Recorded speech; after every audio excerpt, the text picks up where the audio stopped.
नमस्ते दोस्तों। लूडो का खेल तो शायद हम सब ने खेला है, लेकिन सोचिए कि यही लूडो का खेल अगर आपकी ज़िंदगी को बयां करते हुए खेला जाए तो कैसा होगा। कुछ ऐसा ही रोमांच से भरा हुआ खेल इस बार अनुराग बासु लेकर आए हैं नेटफ्लिक्स के साथ। तो आइए समझते हैं नेटफ्लिक्स के इस लूडो के खेल को हमारे टू द पॉइंट रिव्यू के साथ। फिल्म की कहानी में लूडो की 4 रंगों की गोटियों से मेल खाती 4 कहानियां हैं और हर कहानी के किरदार अपनी जिंदगी सुलझाने में लगे हुए हैं, लेकिन सभी के रास्ते एक दूसरे को काटते हुए फिल्म में आगे बढ़ते हैं।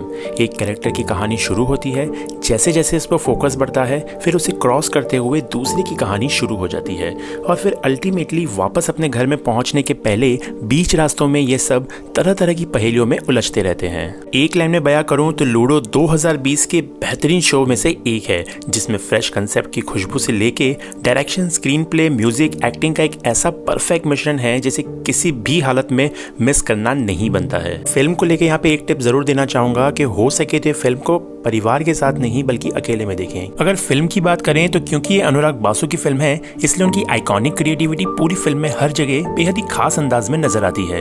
लाइफ इन अ मेट्रो और बर्फी जैसी सुपर हिट फिल्में देने वाले अनुराग बासु ने यहाँ एक बार फिर दिखा दिया है कि उनके पास क्रिएटिविटी का कितना बड़ा टैलेंट का समंदर है। जिस तरह से 4 कहानियों को लूडो के खेल की तरह आपस में टकराते हुए क्रॉस किया गया है, मेरा दावा है आप बिना नजर हटाए अगले पासे की चाल के इंतजार में पूरी फिल्म में बंधे रहेंगे। नीले और लाल रंगों से उनका प्रेम भी इस फिल्म में पूरी तरह से दमकता है। फिल्म में डार्क कॉमेडी भी है और प्यारा रोमांस भी, इमोशंस भी हैं और सीन्स को जस्टिफाई करता प्रीतम का शानदार म्यूजिक और बैकग्राउंड स्कोर भी। किस्मत की हवा कभी नरम कभी गरम, शायद ये गाना आपने सुना हो शायद नहीं, लेकिन कौन सोच सकता है कि 1951 के अलबेला फिल्म के इस क्लासिकल सॉन्ग को इतने सटीक तरीके से आज के दौर की फिल्मों में भी दिखाया जा सकता है। दरअसल ये गाना फिल्म के कई घटनाक्रमों को जस्टिफाई भी करता है और माहौल बनाने में कोई कसर भी नहीं छोड़ता। और शायद ये भी मुमकिन है कि मेरी तरह आप भी फिल्म के बाद इस गाने को गुनगुनाने के लिए अपने आप को रोक नहीं पाएंगे। फिल्म में जितनी लंबी स्टारकास्ट है उतनी ही प्रभावित करने वाले इनके परफॉर्मेंस भी है। आंखों और गर्दन से कमाल दिखाने वाले एक मस्त मौले गैंगस्टर के रोल में पंकज त्रिपाठी ने सत्तू भैया के रोल में एक बार फिर से यहाँ पे दिल लूट लिया है।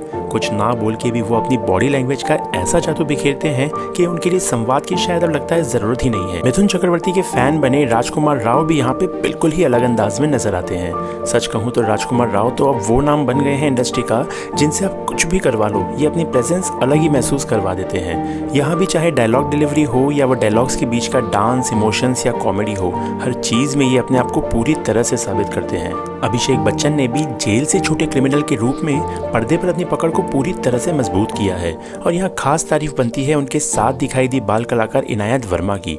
इतनी सी उम्र में क्या गजब की जुगलबंदी दिखाई है अभिषेक के साथ। निश्चित ही आप कई जगह अपने इमोशंस को रोक नहीं पाएंगे।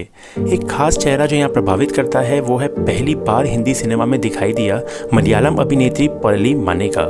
हालांकि रोहित सर्राफ और उनके डायलॉग्स बेहद ही कम हैं, लेकिन वो दोनों एक अलग ही रंग में दिखते हैं। फातिमा सना शेख, सानिया मल्होत्रा और आदित्य रॉय कपूर ने भी अपने अपने हिस्से को पूरी ईमानदारी के साथ निभाया है। यहाँ इनका श्रेय इन कलाकारों की अदाकारी को ही जाता है कि फिल्म खत्म होने के बाद भी आपको इनकी जोड़ियां याद रह जाती हैं। एक तारीफ अनुराग बासु की भी बनती है कि किरदारों की भीड़ होते हुए भी कोई भी एक दूसरे में खोते नहीं है। सबको अपने आप को साबित करने का पूरा मौका यहाँ पे मिला है। फिल्म की एक खास बात ये भी है कि किसी भी एक्टर का स्क्रीन स्पेस उनके फेम और नेम के हिसाब से नहीं है। हर कलाकार को यहाँ बराबर की तवज्जो दी गई है। अगर अभिषेक और इनायत वर्मा की जोड़ी आपको इमोशनल करती है तो आदित्य रॉय कपूर और सानिया मल्होत्रा की जोड़ी एक अलग रोमांस से मुलाकात करवाती है। राजकुमार राव और फातिमा सना शेख की जोड़ी अगर आपको अपने पुराने प्यार की याद दिलाती है तो रोहित और परली की जोड़ी बिना संवाद के ही मोहब्बत के मासूम रंगों से मिलवाती है। लूडो में से कई मौके हैं जब आप रोमांस से भर जाते हैं, कई ऐसे मौके हैं जब आप खूब हंसते भी हैं और कई ऐसे मौके भी हैं जब आप इमोशनल हो जाते हैं। चाहे राजकुमार राव का वो कोने में छिपके खुशी के मारे रोना हो या अभिषेक का अपनी बेटी से मुलाकात वाला दृश्य, मतलब जितनी मजबूती से हर कहानी की डोर को चलाया है उतनी सफाई से अंत में बांधा भी गया है। बस देखते समय यही ध्यान रखिए कि आप अपना ध्यान से ना भटकें, क्योंकि ध्यान हटते ही आप लूडो की कोई चाल मिस कर जाएंगी और बाजी आपके हाथ से निकल जाएगी। क्लाइमैक्स में कुछ सरप्राइजेस भी हैं और कुछ संदेश भी हैं और निश्चित ही आपकी सोच से कुछ अलग ही आपको देखने मिलेगा। तो ये लूडो अंत में यही कहता है कि कभी किसी को इस बात पर नहीं आंकना चाहिए कि उसने क्या चुना है और क्या निर्णय किया है। नेगेटिव पॉइंट्स की बात करूं तो हो सकता है कि कई लोगों को ये मूवी समझ में ही ना आए। पूरी देखने के बाद उनके अंदर से यही सवाल निकले कि आखिर ये क्या था।